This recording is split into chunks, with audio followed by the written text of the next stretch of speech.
Génération Soccer vous est présenté par le lait au chocolat. Récupère, recommence.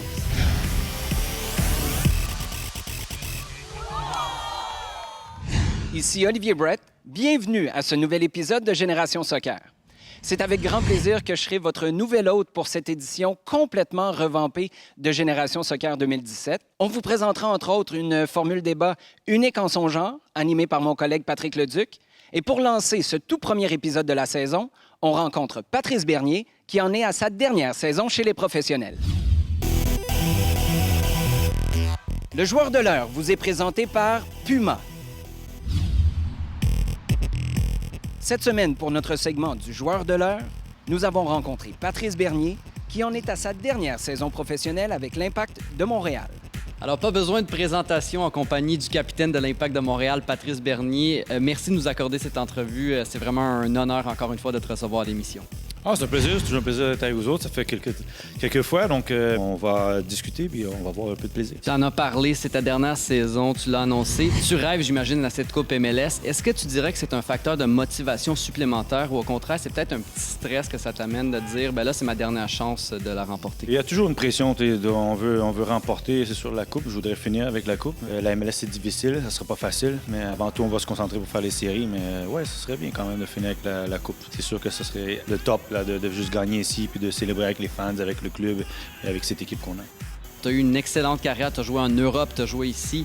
Quels sont les plus beaux souvenirs que tu gardes de cette longue carrière? Il y en a plusieurs, c'est difficile de toutes les dire, mais non, écoute, en Europe, c'est sûr, j'ai eu la chance d'aller jouer l'Europa League, jouer contre des équipes comme Galatasaray, les éliminer. Je suis revenu à la maison, j'ai eu la chance d'être joueur de l'année en 2012, d'aller au match des Étoiles en 2013. Les playoffs de 2015 et de 2016. La communion finir avec le club de ses départs, avec l'Impact de Montréal, avec les fans, les gens d'ici, la famille. Tout le monde a la chance de finir où tu as commencé, de pouvoir choisir de comment tu veux finir. Donc j'ai cette chance-là avec l'Impact de Montréal, à Montréal avec la famille. J'espère que cette 2017 pourra être l'élément que je pourrais dire à la fin qui sera encore plus marquant de tous.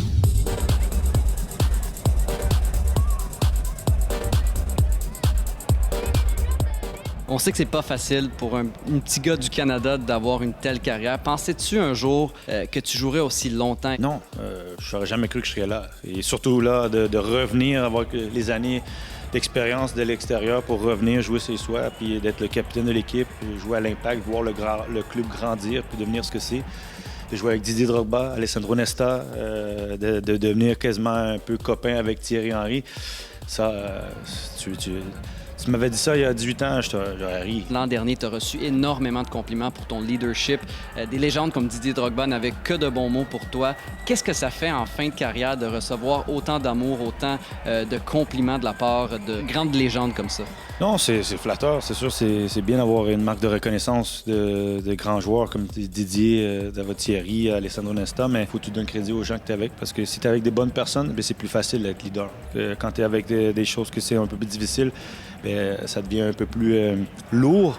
Et je suis entouré de gars comme Assun Camara, Laurent Simon, Evan Bush, sachant que, un petit gars de Brossard qui a commencé à Montréal, puis qui sort, puis qui a réussi à frotter un peu avec ce qui fait de mieux dans le monde du soccer, encore, c'est un plus. Quand je quittais à la fin, je veux savoir que j'ai pas été juste de passage, mais que j'ai quand même contribué et puis que j'ai laissé ma marque.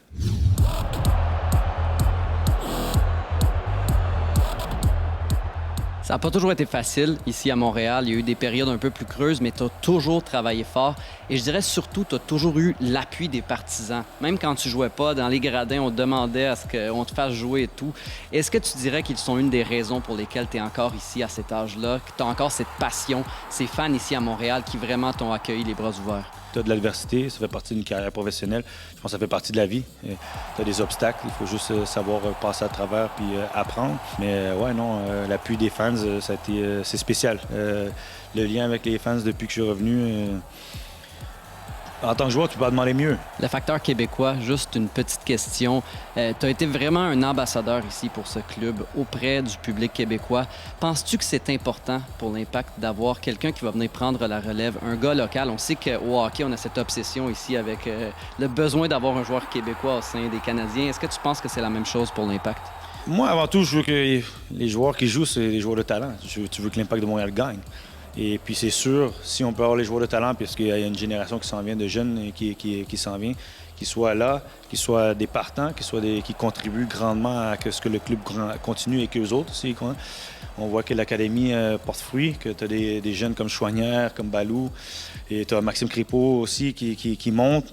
Et en espérant qu'ils pourront être de l'alignement partant, mais qu'ils pourront jouer. Patrice, dernière question. Tu as mentionné que tu veux rester impliqué dans le soccer après ta carrière de joueur. Est-ce que tu pourrais nous donner un peu plus de détails? Est-ce que c'est déjà planifié tout ça? Le but, c'est de rentrer avec l'académie. Là, les détails, ça va venir parce que je suis encore joueur. Donc, je vais me concentrer en 2017 sur joueur. C'est 2018 que là, je vais pouvoir commencer à voir exactement où mon rôle va être et comment je peux aider le club à continuer à grandir. Et puis avec Philippe et avec le club, puis après ça, on ne sait jamais un jour remonter avec l'équipe première puis, et redonner à l'équipe première. Mais là, avant tout, on va finir 2017 en beauté et après ça, on pourra se concentrer sur qu'est-ce que le prochain rôle va être au sein de l'Impact de Montréal. Alors Patrice, merci encore une fois pour cette entrevue. C'est toujours un honneur. On espère avoir une grande saison.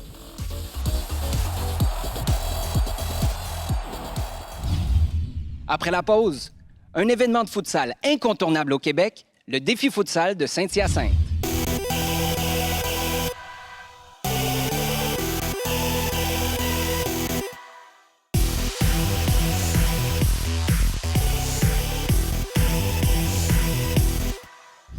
Le défi futsal de Saint-Hyacinthe est devenu un des événements de futsal les plus populaires au Québec et peut-être même au pays. L'équipe de Génération Soccer s'y est rendue en février.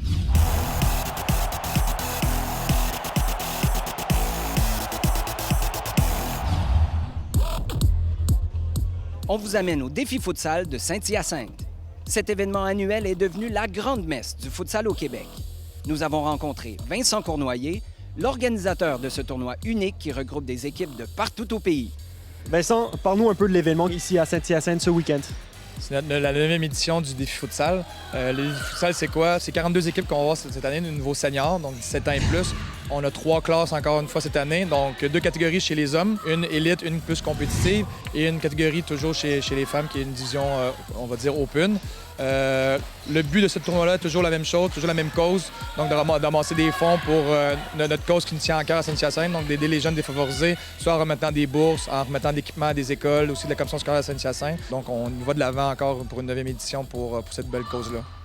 Le défi futsal de Saint-Hyacinthe attire aussi d'anciens joueurs professionnels comme le numéro 4 que nous allons voir à l'écran, un certain Patrick Leduc, un visage qui nous dit vaguement quelque chose.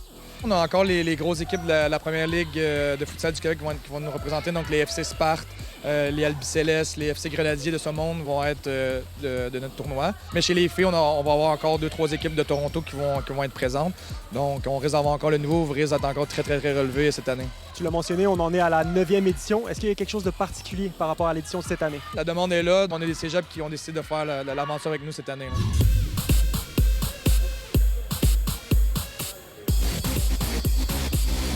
Vincent, on en est presque rendu à la 10e année depuis la création du défi futsal. Est-ce que tu as l'impression que c'est vraiment rendu la messe du futsal québécois? Je pense que oui. Je pense que notre événement, les gens ils savent que sur une semaine-là, c'est tous les gens de la province de Québec, de l'Ontario qui viennent s'affronter. Notre but premier quand on a créé l'événement aussi, c'était de faire la promotion du futsal.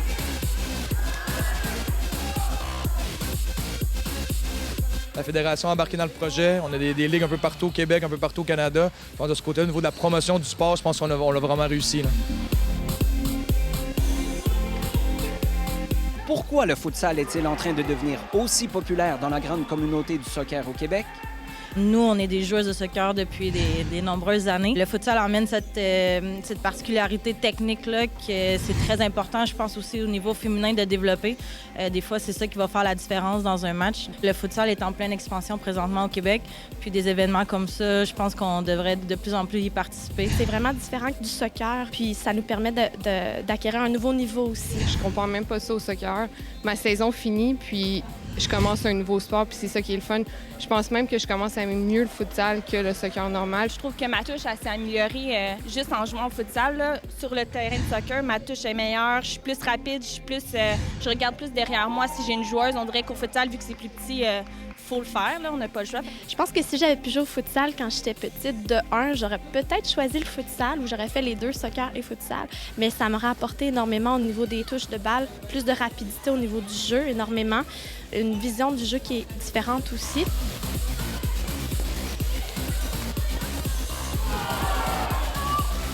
On a joué au futsal au secondaire. On pratiquait l'hiver à l'intérieur. Puis c'est vraiment l'aspect technique qui est pratiqué. Puis on le voit, on a tout fait un peu de sport-études, du CNHP.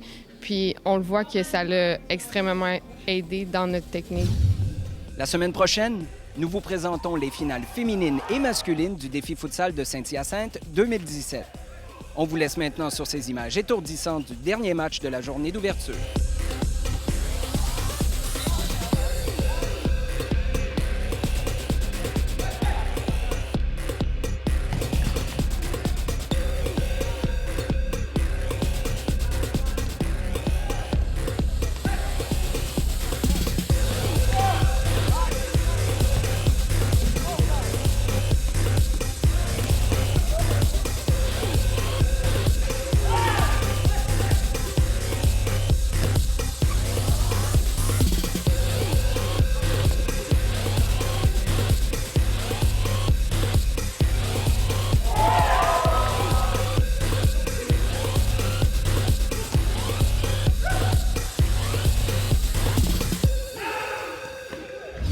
Après la pause, l'un de nos plus beaux espoirs du futsal canadien, le jeune Montréalais Mohamed Farsi.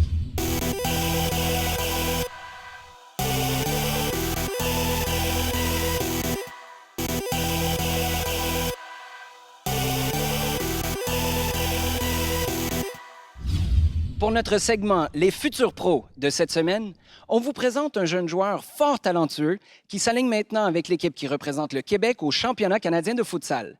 Le jeune Montréalais, Mohamed Farsi. Les futurs pros vous sont présentés par le lait au chocolat. Notre reporter Geneviève Tardif rencontre un joueur à surveiller de près, car on pourrait bien voir ce jeune talent sur la nouvelle équipe nationale canadienne de futsal plus tôt que prévu. Mohamed, bienvenue à Génération Soccer. Merci. Parle-nous de ton parcours au futsal. J'ai commencé scolaire. Je suis arrivé à Georges Vanier en secondaire 1. J'ai joué de secondaire 1 jusqu'à maintenant secondaire 5. Puis après, mon coach de Georges Vanier, il m'a amené ici, au semi-pro. Tu joues plus avec des personnes de ton âge, tu joues avec des grands qui ont de l'expérience et tout. Puis j'ai vraiment aimé ça. Puis il trouvait que je me débrouillais bien. Alors il m'a gardé dans cette ligue-là. Puis aujourd'hui, je suis là. Donc ça va vite pour toi, là. Exactement, ouais, ça va très vite. Tu as fait le parcours scolaire RSEQ jusqu'au semi-pro. C'est quoi la différence entre les deux ligues? C'est deux choses complètement différentes. Au secondaire, RSEQ, en fait, ça va moins vite, ça joue moins vite. Mais tandis qu'ici, ça joue vraiment avec des personnes du haut niveau. Ici, je comparais, c'est vraiment du haut niveau, des personnes qui ont d'expérience, beaucoup plus de maturité. Puis selon moi, c'est ça les plus grosses différences entre les deux. Tu joues au soccer à 11 aussi? Ouais, je joue au soccer à 11 avec l'équipe Panenios, Senior 3A. Cette année, je joue avec eux cet été. C'est mon club depuis 3 ans. 3 ans cette année. Petite question. Si on t'offre d'être un grand joueur de foot ou un grand joueur de futsal, tu choisis quoi? Bonne question, parce que les deux, j'aime vraiment les deux, mais moi, je dirais grand joueur de foot, parce que c'est le rêve depuis tout petit, c'est mon rêve de devenir un grand joueur de foot. Mais après, si ça marche pas, futsal, ça me dérangerait pas. Est-ce que tu joues à d'autres sports aussi? À un autre sport, je fais du taekwondo. Je fais ça depuis que j'ai 5 ans. Au taekwondo, je suis un grand athlète, ouais. Aussi? Ouais, j'ai remporté le championnat canadien en 2012-2013. Puis c'est ça, ouais. Donc, t'es un grand sportif. Ouais.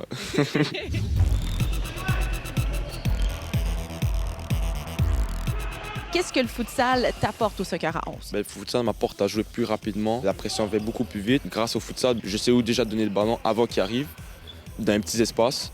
Je suis capable de me débrouiller.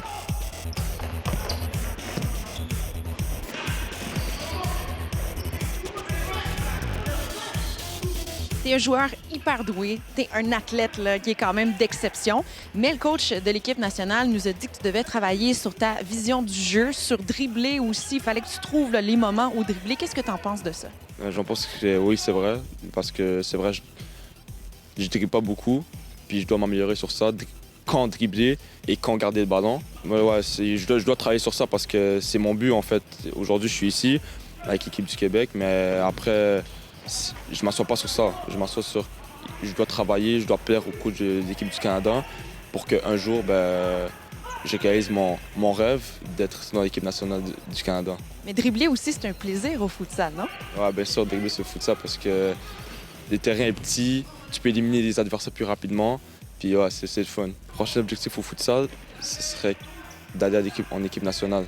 Peut-être que les personnes vont croire que je vise haut parce que de mon jeune âge, mais moi, je fais que rêver parce que qui aurait cru qu'aujourd'hui je serais là? Alors, moi, j'y crois encore, puis je vais tout faire, je vais travailler pour qu'un jour, je sois en équipe nationale. On va te suivre de très près, Mohamed. Merci beaucoup. Merci à vous. Après la pause, un premier débat de la semaine avec nul autre que le grand Patrick Leduc.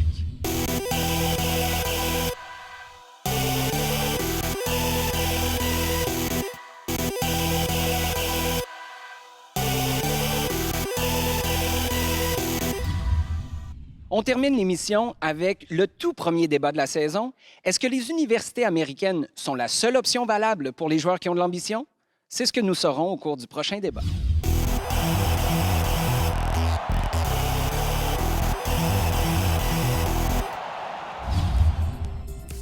Pour le débat de la semaine, nos invités sont Elder Duarte du Rouge et Or de l'Université Laval, Antonio Ribeiro, organisateur d'un camp de repêchage annuel pour des collèges américains, et Pat Raimondo, des Carabins de l'Université Laval. Alors, notre débat cette semaine, les universités américaines sont-elles la seule option sérieuse pour les joueurs qui ont de l'ambition, les joueurs universitaires québécois? Antonio, Oui. selon toi, les universités américaines ont beaucoup à offrir aux joueurs qui arrivent au niveau universitaire québécois. C'est tout un monde qui est quand même différent du nôtre, un monde qui est peut-être un peu plus organisé. En fait, c'est pas pour rien que l'MLS recrute dans les universités américaines. Donc, il y a un championnat qui est très fort. Patrimondo, j'ai entendu que tu considérais la NCAA un peu comme une sorte de perte de temps, finalement. Mais exactement, Patrick. Si on regarde les stats dans l'histoire de MLS, combien de Québécois ont été à une université américaine et ont fait le saut en MLS? Le chiffre est 0. Ils ont des full scholarships, 40 000 de full scholarships. Nous autres aussi, on en donne des full scholarships, mais ça coûte 2 000 étudier au Québec. Antonio, quand tu entends Pat dire que c'est une perte de temps d'aller aux États-Unis, c'est quoi ta réaction? Bien, écoute, t'es l'exemple parfait. T'es un Québécois, t'es allé aux universités américaines et t'as joué pro. Gabriel Gervais, est allé aux universités américaines et a joué pro. Patrice Bernier, qui est encore pro, il a joué en Europe. Il est ici avec nous, c'est le capitaine de l'Impact de Montréal, c'est un autre Québécois. Antonio a lancé quelques noms, mais meilleur exemple qu'on peut donner aussi, Yves-André Lefebvre a passé 4 ans chez nous avec les Carabins, diplômé de HEC, et là, il vient de signer son 2e contrat avec l'Impact. Sur son parcours chez nous l'a pas nué. Elder, d'abord, je voulais te féliciter pour tes 2 championnats canadiens universitaires et tes nombreux titres au niveau du sport étudiant québécois à l'Assemblée nationale. Donc, félicitations pour ça. Merci. Ensuite, j'aimerais que tu nous dises, est-ce que le gazon est plus vert aux États-Unis ou c'est mieux à Québec? Tu prends l'Université de Memphis, par exemple. On a 2 filles de Québec qui sont là. Enlève ces 2 filles-là. Enlève Valérie Samuel Sanderson qui est là. Ils sont 14 Canadiennes dans cette université-là. Tu les enlèves de là, bien, l'université elle n'a pas grand-chose. Donc, grâce aux Canadiennes qui vont ailleurs, bien, les universités américaines augmentent de niveau. Laisse-les au Canada, puis c'est les universités canadiennes qui vont augmenter de niveau. Il faudrait se poser la question, toutes les filles que tu as nommées, pourquoi qu'ils ne se retrouvent pas à ton université ou à d'autres universités d'ici? C'est quoi la raison pour laquelle ils quittent? Donc, oui, il y a un bon niveau de soccer canadien, j'en doute pas, mais je crois que le niveau aux États-Unis est supérieur. Donc, qu'est-ce qu'on fait pour rendre le circuit universitaire canadien plus compétitif, pour qu'il s'approche un peu plus du niveau du niveau qu'on pense retrouver en NCAA? Moi, je pense que la première chose qu'il devrait faire, l'Association canadienne, c'est de parler avec les universités canadiennes. Moi, j'ai jamais eu personne de l'Association canadienne qui est venu voir nos installations et qui est venu voir comment ça se passait à Québec puis à l'Université Laval. C'est la même chose un peu partout. Donc, comment peuvent-ils dire qu'on n'a pas les infrastructures ou les moyens pour former des bons joueurs s'ils ne savent même pas ce qui se passe dans leur propre pays? Les joueurs québécois ne partent pas aux bons programmes américains. Didier Drogba, quand il est venu visiter notre vestiaire, il était très surpris. Il a dit « Oh, il y a des équipes en Ligue 1 qui n'ont pas un vestiaire comme le nôtre. Nos installations sont incroyables. » Je suis sûr, avec un meilleur partnership avec l'Impact, comme exemple, dans chaque cycle de 4 ans ou 5 ans, l'Université de Montréal, le programme de soccer, pourra sortir un Vandré Lefebvre ou mieux, chaque cycle. Antonio, qu'est-ce que tu dis aux gens qui disent « Oui, mais les entraîneurs des universités qui viennent, c'est des universités secondaires. C'est pas vraiment intéressant. C'est peut-être même inférieur à des programmes qu'on a ici. » C'est quoi ta réaction à ça? Écoute, c'est pas toutes les universités qui sont inférieures. Il y a des très bonnes universités. C'est juste que pour avoir des jeunes qui vont dans ces universités-là, il faut qu'il y ait un talent pour. Toi, étant donné que tu es responsable de ça, si tu vois qu'ils choisissent une université qui, à ton avis, est moins bonne qu'une université québécoise, tu te dois de leur dire, je pense que tu es peut-être mieux de rester ici plutôt d'aller là-bas. Ça, c'est pas à moi de lui dire. Ça va être à toi de lui dire. Parce que souvent, là, quand les jeunes sont là sur le terrain, vous les choisissez. Puis à la fin, ils vont tous passer une entrevue avec tous les entraîneurs. Donc, c'est à toi de le dire, pas à moi. Est-ce que vous êtes capable de retenir les jeunes chez vous avec ce que vous avez à dire? Faites-le.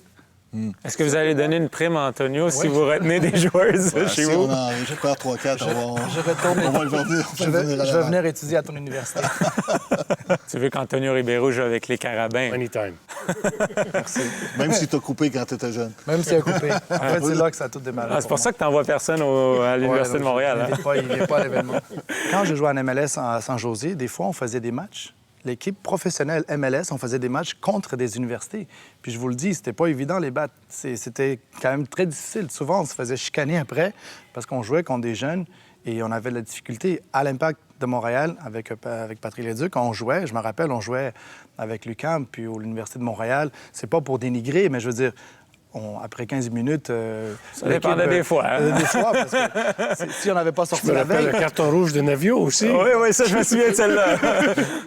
Bon, écoutez, messieurs, là, Antonio, je suis pas encore convaincu que je vais envoyer mon garçon à ton camp. Il a juste 13 ans, mais vous deux, j'attends vos offres pour future bourse universitaire. Merci d'avoir participé à notre débat cette semaine. Chez Antonio, tu m'enverras ton enveloppe un peu plus tard. Oui. Parfait. Tu pourrais venir, là. OK, merci, les gars.